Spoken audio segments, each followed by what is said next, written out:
Une astuce géniale avec des pêches que tout le monde devrait connaître. Je vais ajouter une tasse de sucre dans cette casserole. Je vais utiliser une spatule pour bien étaler tout ce sucre. Tu peux aussi ajouter une tasse d'eau pour rendre la texture du sucre plus liquide. Il suffit d'ajouter l'eau petit à petit tout en mélangeant, comme je le fais ici. Regarde cette texture. C'est exactement ce qu'il faut. Je vais tout verser dans ce bol. Je vais utiliser la spatule pour bien étaler sur tout le moule. Et avant que j'oublie, dis-moi de quelle ville tu nous regardes pour que je t'envoie un petit coucou spécial. Le coucou d'aujourd'hui va à Claire Dupont de Lyon. Je suis ravie que tu apprécies nos recettes. Une fois bien étalé, ça doit ressembler à ça. Tu peux faire exactement pareil chez toi. J'ai ici 500 g de pêche. Je vais les couper en lamelles puis en petits morceaux. Tu verras, c'est super simple à faire. J'ai tout bien expliqué pour te faciliter la vie. Les morceaux doivent ressembler à ça. En plus d'être délicieuse, cette recette est magnifique à voir.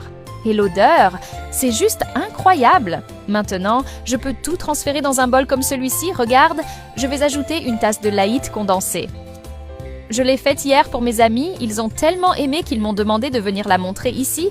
Je vais tout bien mélanger, tranquillement. Tu vas tomber amoureux du résultat. Même sans expérience en cuisine, tu réussiras facilement.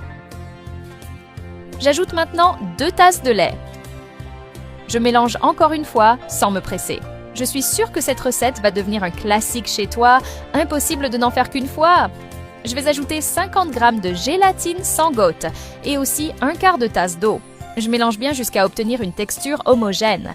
Avec peu d'ingrédients et peu de temps, tu réalises cette merveille. C'est une recette parfaite pour les journées bien remplies.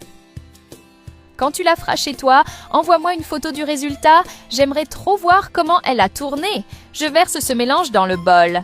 Je mélange une dernière fois, doucement. C'est une recette simple, mais le secret réside dans la combinaison parfaite des ingrédients. Si tu respectes les quantités, je te promets que ce sera aussi parfait que le mien. Je verse le tout dans le moule avec le sucre. Ce dessert a un aspect incroyable, très élégant. Je vais mettre au réfrigérateur pendant 3 heures. Une fois le temps écoulé, je renverse sur une assiette, je coupe et je peux déjà servir. Avec peu d'ingrédients et peu de temps, tu prépares cette merveille. C'est la recette idéale pour les jours où on veut bien manger sans se compliquer la vie. Regarde cette texture, c'est fou comme c'est beau! C'est le genre de plat qui transforme un simple repas en quelque chose d'inoubliable. Tu peux ajouter un peu du mélange sur le dessus, ça rendra le goût encore meilleur. En quelques minutes seulement, tu as un dessert délicieux prêt à déguster.